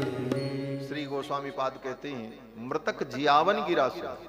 भगवान की वाणी कैसी है? बोले मुर्दे को भी जिंदा कर दे, ऐसी सुंदर वाणी। सुस्वरम, बड़ा ही मधुर स्वर है भगवान का। और इसका स्वर कैसा है? वाल्मीकि जी कहते हैं भैरवस्वना, अत्यंत भयानक स्वर है। हमारे पूज्य आचार्य चरण कहते थे जैसे फटा बांस भाए भाए बोलता। एक फटे बांस को जमीन पर पटको तो जो आवाज निकले भड्ड भड्ड की, ऐसी आवाज इसकी, भैरवस्वना। और राम जी की वाणी इतनी मधुर महाराज, सुनने वाले के हृदय में अमृत घोल दे। फिर कहते हैं न्याय वृत्तम सुदुर्वृत्ता, भगवान न्याय वृत्त है, न्याय धर्म और सिद्धांत के अनुकूल जिनका चरित्र है, आचरण है। और ये बोले दुर्वृत्ता, समस्त प्रकार के दुर्वृत्तों से, दुराचरणों से युक्त है। प्रियम अप्रिय दर्शन, भगवान का दर्शन अत्यंत प्रिय है और ये अप्रिय दर्शन। इस प्रकार दोनों की तुलना महर्षि वाल्मीकि ने। महर्षि वाल्मीकि कहते हैं आई दुष्टा ब्याह करने के लिए राम जी से, और सब झूठा ही बोला भगवान से। मैंने आज तक ब्याह नहीं किया, मैं कुंवारी हूं, आपको देख करके कुछ मेरा मन माना है, आप मेरा वर्ण कर लो। अब देखो नियम तो यही कहता है कि सामने वाला व्यक्ति अगर आपके साथ चतुराई करे तो आपको भी चतुराई करना चाहिए। सठे साठ्यम समा चरेत, नीति तो यही कहती सठ के साथ सठता करनी चाहिए। लेकिन हमारे ठाकुर जी कितनी रिजु हैं, आर्जव गुण संपन्न है। भगवान का एक गुण है आर्जव, रिजुता। मार्दव, आर्जव, सौहार्द, साम्य, कारुण्य, माधुर्य, गांभीर्य, चातुर्य, ये सब भगवान के दिव्य गुण भगवत पाद श्री रामानुजाचार्य ने शरणागति गद्य में क्रमबद्ध इन सब गुणों का खूब आनंद से उच्चारण स्मरण किया है। तो आर्जव भगवान का गुण है। रिजुता, रिजुता माने अत्यंत सरलता। ठाकुर अत्यंत सरल है, कपट छल तो इनको छू नहीं गया महाराज। कपट करने वाली उस शूर्पणखा से भी भगवान कपट करते तो कोई दोष नहीं होता, क्योंकि कोई व्यक्ति गलत है तो उसके साथ उसी प्रकार से पेश आना चाहिए, यह भी एक नीति है। सठे साठ्यम समाचरित। लेकिन अत्यंत ऋचु होने के कारण, आर्जव गुण संपन्न होने के कारण भगवान श्री राम उससे सब कुछ सही सही बताते हैं। भगवान के इस गुण पर महर्षि वाल्मीकि रीझ गए और महर्षि वाल्मीकि कहते हैं ऋजु बुद्धितया सर्वम आख्यातमुपचक्रणे। ऋजु बुद्धितया, अत्यंत ऋजु बुद्धि होने के कारण राम जी सब कुछ सही सही उसको बता रहे हैं। वो तो झूठ बोल रही है, और राम जी अपना जब परिचय देते हैं तो सही सही परिचय देते हैं। आसीत दशरथो नाम राजा तिदृश विक्रम, अयोध्या के राजा महाराज श्री दशरथ थे। मैं उनका ज्येष्ठ पुत्र हूं राम, और ये मेरे भाई लक्ष्मण है, ये मेरी पत्नी सीता है। अपना संपूर्ण परिचय भगवान श्री राम ने सही सही दिया। कारण क्या था? बोले यही कारण ऋजु बुद्धितया, अत्यंत ऋजु बुद्धि है रघुनाथ जी, आर्जव गुण संपन्न है। भगवान की कथा क्या है? बोले भगवान के दिव्य गुणों का प्रकाश ही कथा है। भगवान के जो दिव्य गुण हैं उन गुणों का प्रकाश, विविध लीलाओं के माध्यम से भगवान के दिव्य गुणों का अनुभव, यही कथा। इसीलिए वाल्मीकि रामायण की कथा गुणवान से शुरू होती है। कौन अस्मिन् सांप्रतम लोके गुणवान, पहले गुणवान से, और भगवान के गुणों का वर्णन ही कथा है। अब यहां पर ऋजु गुण का वर्णन किया। ये ऋजुता तो चलो ठीक है, इससे भी बड़ी बात गोस्वामी जी महाराज कहते हैं कि पुष्प वाटिका में भगवान गए, श्री जानकी जी को देखा, और जानकी जी को देखकर जानकी जी के प्रति उनके हृदय में जो अनुराग है वो परिलक्षित भी हुआ आंखों से। और जानकी जी का मुखमंडल देखकर भगवान के नेत्र चकोर हो गए। भगवान के मुखमंडल को देखकर जानकी जी के नेत्र चकोर हो गए। दोनों चकोर, दोनों चंद्र, इसीलिए भक्तों ने कहा परस्पर दो चकोर दो चंदा, दोनों चकोर हैं दोनों चंद्र। ऐसी रसिक झांकी श्रृंगार रस, इस अनुभव को भी कोई कितना भी बड़ा सत्यवादी हो और बहुत ही ऋजु हो, फिर भी ऐसी भावनाओं को वो बड़ों के सामने व्यक्त करने में संकोच करेगा। लेकिन रघुनाथ जी कितने ऋजु हैं, कितने सरल हैं, आकर के अपने गुरु जी को सब बताते हैं। विश्वामित्र जी को सब बताया। राम कहा सबको सिख पाई, राम कहा सबको सिख पाई, सरल स्वभाव छुअत छल नाही, सरल स्वभाव छुअत छल नाही, सरल स्वभाव छुअत छल नाही, सरल स्वभाव छुअत छल नाही, राम कहा सबको सिख पाई, राम कहा सबको सिख पाई, राम कहा सबको, राम कहा सबको सिख पाए। आकर के गुरुजी को सब बताया महाराज, और बड़े प्रसन्नता से। गुरुजी आज पुष्प वाटिका में हमने देखा जनक जी की कन्या वो श्री जानकी पधारी थी, बड़ी सुंदर है। उनको देख करके मेरा प्रसन्न मन आह्लादित हो गया, प्रसन्न हो गया। सब बताया जैसे कोई बालक, ऐसा स्वभाव है राम जी का। यही उनकी ऋजुता है, सरलता है। ऋजु बुद्धितया सर्वम आख्यातमुपचक्रम, सब कुछ बता दिया। शूर्पणखा ने कहा महाराज मैं आपसे विवाह करूंगी। भगवान ने कहा मैंने विवाह किया है, मेरी पत्नी मेरे साथ है, ये मेरे साथ हैं मेरी पत्नी, इसलिए मैं एक पत्नी व्रत हूं, मैं विवाह नहीं करूंगा। तो शूर्पणखा ने कहा महाराज ये जो जिसको आप अपनी पत्नी बनाकर अपने बगल बैठाए हो ये आपके अनुरूप नहीं है। शूर्पणखा कहती ये आपके अनुरूप नहीं। भगवान ने कहा तो फिर मेरे अनुरूप कौन है? तो शूर्पणखा कहती अहमेवानुरूपाते, अहम एव, मैं ही एकमात्र आपके अनुरूप हूं। अहमेव एव अन्य योग व्यवच्छेद, दूसरी कोई नहीं हो सकती मेरे समान, मैं ही आपके अनुरूप हूं। अहमेवानुरूपाते भार्या रूपेण पश्चिमाम, भार्या के रूप में आप मुझे देखो, और अगर इनके कारण आप मुझको पत्नी के रूप में देखने में डर रहे हो कि कहीं ये मुझसे झगड़ा न करें, तो इनकी चिंता मत करो। अनेन सह ते भ्राता, भक्षयिष्यामि मानुषीम, तुम्हारे भाई जो लक्ष्मण है उसके सहित इसको मैं खा जाऊंगी। दोनों झंझट मैं खत्म कर दूंगी, न इसकी चिंता रहेगी न भाई की चिंता रहेगी, फिर हम दोनों आनंद से रहेंगे और रमण करेंगे। महाराज ठाकुर जी ने विचार किया, अभी ब्याह भी नहीं भया और उसके पहले जो ये कह रही मैं तुम्हारे भाई को खा जाऊंगी, तुम्हारी पत्नी को खा जाऊंगी, तो ऐसे से तो ब्याह करने के बाद क्या होगा, ये किसको किसको खाएगी कौन ठिकाना, इसलिए ऐसे से तो ब्याह करना ठीक नहीं। और महाराज आज भी शूर्पणखा के पद चिन्हों पर चलने वाली जो स्त्रियां होती हैं, वो जब घर में जाती हैं तो यही सोचती हैं पति ही केवल मेरा रहे, इसका भाई अलग हो जाए, इसके परिवार के लोग चले जाएं, वो सबको समाप्त कर देना चाहिए, अकेले रहे। शूर्पणखा भी कहती मैं इनके सहित तुम्हारे भाई के सहित तुम्हारी पत्नी का भक्षण कर जाऊंगी, आप निश्चिंत होकर के मेरे साथ रहना, कोई चिंता नहीं। भगवान श्री राम ने कहा नहीं नहीं। राम जी ने कहा, इसके बाद भी भगवान श्री राम शूर्पणखा के ऊपर क्रुद्ध नहीं हुए।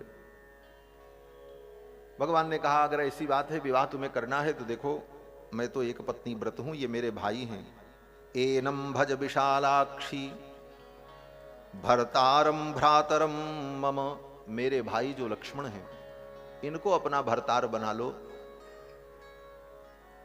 भरतारम भज, इनको अपना पति बना लो। तो तुरंत उसने अपना निर्णय बदल दिया और चली गई लक्ष्मण जी के पास। एक सेकंड में उसका निर्णय बदल गया। अभी तक तो कह रही थी कि आपके अलावा कोई मुझे पसंद नहीं है, लेकिन अगले ही क्षण लक्ष्मण जी के पास चली गई। राम जी ने कहा जिसका निर्णय एक सेकंड में बदल रहा हो ऐसे से तो ब्याह भी करना ठीक है। जब लक्ष्मण जी के पास पहुंची तो लक्ष्मण जी से कहा कि आपके बड़े भाई साहब तो मुझसे विवाह नहीं करना चाहते, आप ही कर लो, आप भी ठीक हो, आप भी हमको पसंद हो। तो लक्ष्मण जी ने कहा कि देखो मैं तुम्हारे स्वभाव को जानता हूं, तुम्हारी जैसी स्त्री कभी किसी के अधीन होकर के नहीं रह सकती, तुम्हारी जैसी स्त्रियां कभी पराधीनता स्वीकार नहीं कर सकती, और मुझसे विवाह अगर तुम करोगी तो तुमको पराधीनता के बंधन में बंधना पड़ेगा। और कितनी पराधीनता? लक्ष्मण जी कहते हैं कि कथम दासस्य में दासी भार्या भवितुमिच्छसि। एक तो मैं पहले से इनका दास हूं, मैं तो इनका दास बन करके इनकी सेवा करता हूं,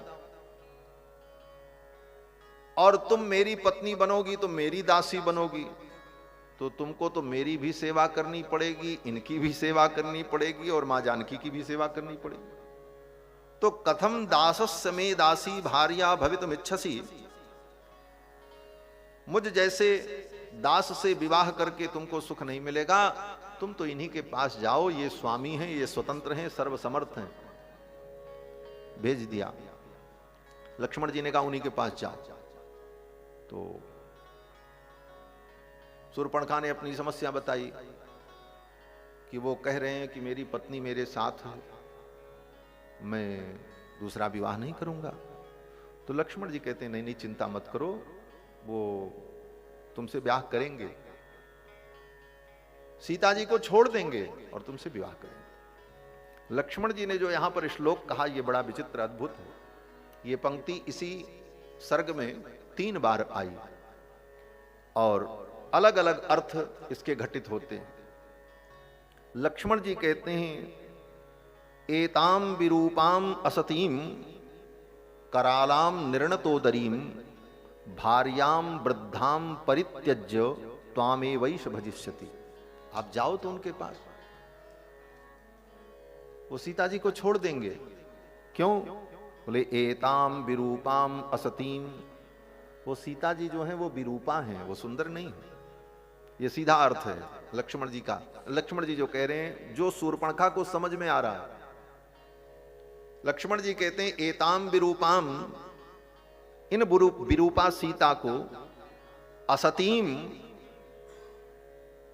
जो सती नहीं है ऐसी सीता को, करालाम जो अत्यंत कराला हैं, निर्णतोदरीम, जो निर्णतोदरी हैं, भार्याम वृद्धाम, ऐसी वृद्ध भार्या को, बूढ़ी पत्नी को, परित्यज्य, उन्हें छोड़ करके, त्वामे वैस भजिष्यति, वो तुम्हारा भजन करेंगे, तुमको स्वीकार करेंगे, तुम जाओ तो।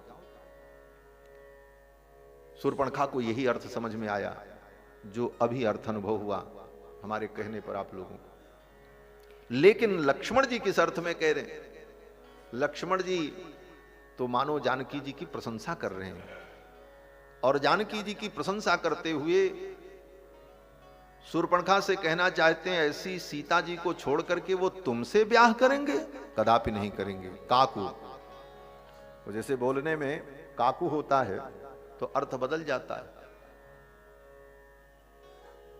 आप जाएंगे ऐसा कह दीजिए तो सीधा अर्थ हुआ आप जाएंगे, और आप जाएंगे ऐसा कह दीजिए तो प्रश्नवाचक बन गया केवल स्वर भेद से। उसी प्रकार लक्ष्मण जी कहते हैं एताम विरूपाम, इन सीता को, सीता कौन है? बोले विरूपाम। शूर्पणखा को लग रहा है कि लक्ष्मण जी कह रहे हैं विरूपाम माने ये सुंदर नहीं है, विकृत रूपाम, लेकिन यहां पर लक्ष्मण जी कहते हैं विशिष्ट रूपाम, जो अत्यंत विशिष्ट रूप संपन्ना है, साक्षात भगवती महालक्ष्मी है। विरूपाम असतीम, असतीम का मतलब जिनके समान दुनिया में कोई सती हो नहीं सकती, ऐसी सीता जी, जिनके समान स्वयं सती भी नहीं हो सकती। जिन सती के नाम पर दुनिया की स्त्रियां सतीत्व और प्रातिव्रत धर्म को प्राप्त करती हैं, वो सती भी जिनके समान नहीं हो सकती, असती। कहते हैं क्यों? जब जानकी जी की अग्नि परीक्षा हुई और अग्नि देवता प्रकट होकर के जानकी जी को प्रदान करते हैं और राम जी से कहते हैं ये जानकी आपकी परम शुद्ध और पवित्र है, तो अग्नि देवता ने यही कहा कि पार्वत्याधिक शुद्धात्मा प्रियाते प्राण वल्लभा, हे रघुनंदन आपकी ये प्राण वल्लभा पार्वती से भी ज्यादा शुद्ध है और पवित्र है। क्यों? बोले वही पार्वती पूर्व जन्म में जब सती थी तो पर पत्नी का रूप धारण करती हैं, लेकिन सीता तो कभी कल्पना भी नहीं कर सकती कि हम किसी की पर पत्नी बने। इसलिए पार्वत्याधिक शुद्धात्मा प्रियाते प्राण वल्लभा, आपकी प्राण वल्लभा तो पार्वती और सती से भी ज्यादा शुद्धात्मा। लक्ष्मण जी कहते हैं असतीम, इनके जैसी सती कोई दुनिया में हो नहीं सकती। और भार्याम वृद्धाम, ये वृद्धाम का अर्थ क्या है? बोले ये वृद्ध भार्या है। बोले वृद्धाम माने सनातन काल से, अनादि काल से जो भगवान की पत्नी है, आज की नहीं है। ऐसा नहीं है कि राम जी का विवाह जानकी जी से हुआ तब से जानकी जी उनकी पत्नी है। ये अनादि दिव्य दंपति हैं, सनातन प्रिया प्रीतम है। राघवत्वे भवत सीता रुक्मिणी कृष्ण जन्मनी, अन्ये स्ववतारेषु विष्णु रेशान पायनी, देवत्वे देवदेहे यम मनुष्यत्वे च मानुषी। हर अवतार में, हर रूपों में ये इनकी अनपायनी बन करके इनके साथ रहती, कभी इनसे अलग होती नहीं, आज की नहीं। वृद्धाम भार्याम परित्यज्य, ऐसी भार्या को छोड़ करके त्वाम एव भजिष्यति, तुम्हें भजेंगे, कदापि नहीं, रघुनंदन तुम्हें कभी स्वीकार नहीं। ये लक्ष्मण जी का कहने का भाव। लेकिन शूर्पणखा को लगा कि लक्ष्मण जी ये कह रहे हैं कि जाओ, अरे वो तो सीता को छोड़ करके तुम्हारा वर्ण कर ही लेंगे। आ गई शूर्पणखा, और शूर्पणखा ने आकर के कहा कि देखो अब हम ज्यादा बहस आपसे नहीं करेंगे, हमको सारी बात समझ में आ गई। क्या समझ में आई? शूर्पणखा ने कहा कि इमाम विरूपाम असतीम, अब उन्हीं शब्दों को शूर्पणखा कह रही है राम जी के सामने। इमाम विरूपाम असतीम, जो अर्थ उसको समझ में आया था उसी अर्थ में बोल रही। इन विरूपा सीता को, असती सीता को, करालाम निर्णतोदरीम वृद्धाम भार्याम अवष्टभ्य नमाम तुम बहुमन्य से, ऐसी सीता को पा करके आप मेरा निरादर कर रहे हो, मेरा तिरस्कार कर रहे हो, हमें आदर नहीं दे रहे हो, हमें स्वीकार नहीं कर रहे हो। आप इन्हें छोड़ो और अभी मैं इनको खा करके समाप्त कर देती हूं। अद्य माम भक्षयिष्यामि पश्यतस्तव मानुषीम, आपके देखते देखते इस मानुषी को मैं खा जाऊंगी, आप मेरा वर्ण कर लो, छोड़ो इनको। इतना जो ही कहा, भगवान श्री राम ने लक्ष्मण जी को इशारा किया कि इसका उपाय करो, इसका कोई उपाय करो भाई, अब तो पानी सिर से ऊपर हो रहा है। तो लक्ष्मण जी ने भगवान के इशारे को समझ लिया। सच्चा सेवक वही है जो अपने स्वामी के मनोभाव को समझ ले, कहने की जरूरत ही न पड़े। जो मन को पढ़ ले, मन को जान ले, उनके इंगित को समझ ले, वही सच्चा सेवक। लक्ष्मण जी महाराज ने सब कुछ समझ लिया, हमें क्या करना है। लक्ष्मण जी ने बुलाया शूर्पणखा को और उसका नाक कान काट लिया। शूर्पणखा का नाक कान लक्ष्मण जी ने काट लिया। हमारे यहाँ एक महात्मा अयोध्या में बड़े अच्छे रामायणी थे, वो कहते थे महाराज एक बात बताओ। बोले क्या? बोले लक्ष्मण जी ने जब शूर्पणखा का नाक कान काटा तो कान 2 हैं और एक नाक 3। तलवार से जब काटेंगे तो क्रम से काटेंगे, पहले एक कान काटें तब दूसरा कान काटें फिर नाक काटें, अथवा पहले नाक काटें फिर ये कान फिर वो कान। एक बार में तो तीनों नहीं कट सकते। तो जब शूर्पणखा की नाक को लक्ष्मण जी ने काट लिया तो कान कटाने के लिए वो खड़ी थी, भागी क्यों नहीं? और जब उसके कान को काटा एक कान, तो एक कान और नाक कटाने के लिए खड़ी थी, उसको भाग जाना चाहिए था। बोले तो कैसे काटे लक्ष्मण जी महाराज? बोले लक्ष्मण जी की यही तो चतुराई थी। लक्ष्मण जी ने सोचा कि प्रभु की आज्ञा है इसका नाक कान काटना है, और नाक कान काटने में लक्ष्मण जी बड़े कुशल हैं महाराज। ताड़का का भी नाक कान लक्ष्मण जी ने काटा है, वाल्मीकि रामायण में वर्णन। ताड़का का नाक कान भी काट लिया था लक्ष्मण जी ने। बाद में भगवान ने ताड़का का वध किया। और आगे दंडकारण्य में एक अयोमुखी नाम की राक्षसी आती है। उस अयोमुखी नाम की राक्षसी का भी नाक कान लक्ष्मण जी ने काटा है। बोलो श्री सीता रामचंद्र भगवान की जय। ऊपर विराजिए, बैठ जाइए। बोलो श्री सीता रामचंद्र भगवान की जय। आज हम लोग बार बार कथा में पुंडरीकाक्ष पुनातु पुंडरीकाक्ष पुनातु पुंडरीकाक्ष पुनातु ही कह रहे थे। भगवान के पुंडरीकाक्ष नाम का चिंतन तो हमारे स्वामी पुंडरीकाक्षाचार्य जी महाराज कृपा करके पधारे। कल गुरुदेव भगवान पधारे थे, आज उनके परम प्रिय शिष्य पुंडरीकाक्षाचार्य जी पधारे। बोलो श्री सीता रामचंद्र भगवान की जय। तो लक्ष्मण जी ने विचार किया कि प्रभु ने कहा इसका नाक कान काटना है। ताड़का का भी नाक कान लक्ष्मण जी ने ही काटा था। आगे दंडकारण्य में एक अयोमुखी नाम की राक्षसी मिली है, और वो भी राक्षसी आई और लक्ष्मण जी को पकड़ लिया और कहने लगी तुम मुझसे ब्याह कर लो। तो लक्ष्मण जी ने उसका भी नाक कान काट लिया। तो नाक कान काटने में लक्ष्मण जी बड़े प्रवीण है महाराज। तो लक्ष्मण जी ने सोचा कैसे इसका नाक कान काटें। कान काटेंगे तो नाक नहीं कटाएगी, नाक काटेंगे तो कान नहीं कटाएगी, भाग जाएगी। तो लक्ष्मण जी ने जुक्ति निकाली। क्या जुक्ति निकाली? लक्ष्मण जी ने कहा इधर आओ, किनारे ले गए। बोले देखो तुम ब्याह करना चाहती हो? शूर्पणखा ने कहा हाँ।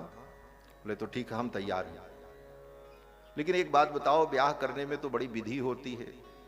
बोले वो सब विधि कौन करेगा? लक्ष्मण जी ने कहा वो सब विधि हमको मालूम है, हम सब कर लेंगे, लेकिन एक विधि, एक बहुत जरूरी विधि यह है कि जब ब्याह होता है तो दूल्हा और दुल्हन के सिर पर मोर रखी जाती है, वो पाग पहनाई जाती, मोर उसमें लरें लटकती रहती, उस मोर की जरूरत पड़ेगी। शूर्पणखा ने कहा ये कहाँ मिलेगा? लक्ष्मण जी ने कहा मिलेगा कहाँ, यहीं जंगल के फूल पत्तियों से बनाना पड़ेगा, तैयार करना पड़ेगा। बोले कौन बनाएगा? लक्ष्मण जी ने कहा हम ही बना देंगे, आपके लिए भी अपने लिए भी। बोले तो ठीक है बना लो। तो लक्ष्मण जी ने कहा कि तुम्हारे सिर की नाप लेनी पड़ेगी, क्योंकि नाप से अगर बनेगा तभी बैठेगा, नहीं मोर बड़ी हो जाएगी तब भी ठीक नहीं, छोटी तब भी ठीक नहीं। शूर्पणखा ने कहा नाप ले लो। शूर्पणखा खड़ी हो गई। लक्ष्मण जी ने सोचा अब कैसे नापें, वहां कोई फीता और इंची टेप तो था नहीं। तो लक्ष्मण जी ने अपनी वो लपलपाती तलवार निकाली महाराज, और तलवार की धार को नीचे किया और पीछे से घुमाकर यहां तक लाए, उसको मोड़ करके। और लपने वाली तलवार थी महाराज, और उसके धार को नीचे करके नोक को यहां पहुंचाया, इधर का हिस्सा यहां तक लाए। और लक्ष्मण जी ने कहा ये साइज ठीक है? शूर्पणखा ने कहा हाँ ठीक है। बोले तो इसी को फाइनल करें? बोले हाँ यही फाइनल। अब तो आप आगे समझ ही। इस तरह से तलवार की धार को नीचे करके यहां तक ला करके सटाया और लक्ष्मण जी ने कहा इसी को फाइनल कर रहे हैं। शूर्पणखा ने कहा हाँ ठीक, मारा सट्ट से एक ही बार में नीचे, तो नाक कान तीनों साफ हो गए। अब जब नाक कान कटा तो वो चिल्लाई महाराज, गर्जना करती हुई भागी। लक्ष्मण अति लाघव सो नाक कान बिनु कीने, लक्ष्मण अति लाघव सो नाक कान बिनु कीने, ताके कर रावण कहा मनो चुनौती दीन, ताके कर रावण कहा मनो चुनौती दीन, हाँ मनो चुनौती दीन। नाक कान बिनु भई विकरारा, नाक कान बिनु भई विकरारा, जल सब सैल के रुके धारा, सब सैल के रुके धारा, खर दूसन पही गई बिन पाता, खर दूसन पही गई बिन पाता, दिग दिग तब पोरुष बन भ्राता, दिग दिग तब पोरुष बन भ्राता। शूर्पणखा की नाक और कान लक्ष्मण जी ने काट लिया। अब तो महाराज ननाद विविधान नादान, बड़ा गर्जना करती हुई चिल्लाती हुई, ननाद विविधान नादान यथा प्राविशितो यदा, जैसे वर्षा ऋतु में बादल गड़गड़ गड़गड़ गरजते हैं ऐसे ही चिल्लाते हुए गर्जना करते हुए शूर्पणखा घनघोर जंगल की ओर भगी। सा विक्षरंती रुधिरम बहुधा घोर दर्शना। महर्षि वाल्मीकि तो ऐसा चित्रण करते महाराज, और जब चिल्लाती हुई भागती जा रही तो उसके नाक से और कान से जो खून की धारा गिर रही थी उससे पूरी भूमि को मानो खून के छींटे से प्रोक्षण करती हुई जा रही थी चारों। उसके नाक कान के अंग से जो रक्त बह रहा था, कहते हैं सा विक्षरंती रुधिरम बहुधा घोर दर्शना, और गर्जना करती हुई घनघोर जंगल में चली गई। और फिर जाकर के अपने भाई खरदूषण से उसने अपनी सारी घटना बताई है। कितनी अद्भुत बात है। खरदूषण से जाकर के जब शूर्पणखा ने कहा, खरदूषण ने पूछा किसने तुम्हारा नाक कान काटा, तो इसके बाद भी वो भगवान के स्वरूप का ही वर्णन करती रही। आप विचार करो कि कोई कितना भी सुंदर व्यक्ति क्यों न हो, अत्यंत कमनीय हो, लेकिन किसी स्त्री का नाक कान अगर काट ले तो वो स्त्री यही कहेगी कि उस लुच्चे ने, लफंगे ने, दुष्ट ने उसकी प्रशंसा नहीं करेगी। लेकिन नाक कान कटने के बाद भी भगवान के रूप सौंदर्य पर मुग्ध शूर्पणखा यही कहती है, तरुण रूप संपन्नौ सुकुमारौ महाबलो पुंडरीक विशालाक्षौ चीर कृष्णाजिना। जिन्होंने मेरा नाक कान काटा बड़े सुंदर हैं, बड़े विशाल नेत्र हैं, उनके भगवान के रूप का ही वर्णन करते हैं। आगे ये सब प्रसंग आएगा। आज बस इतना ही।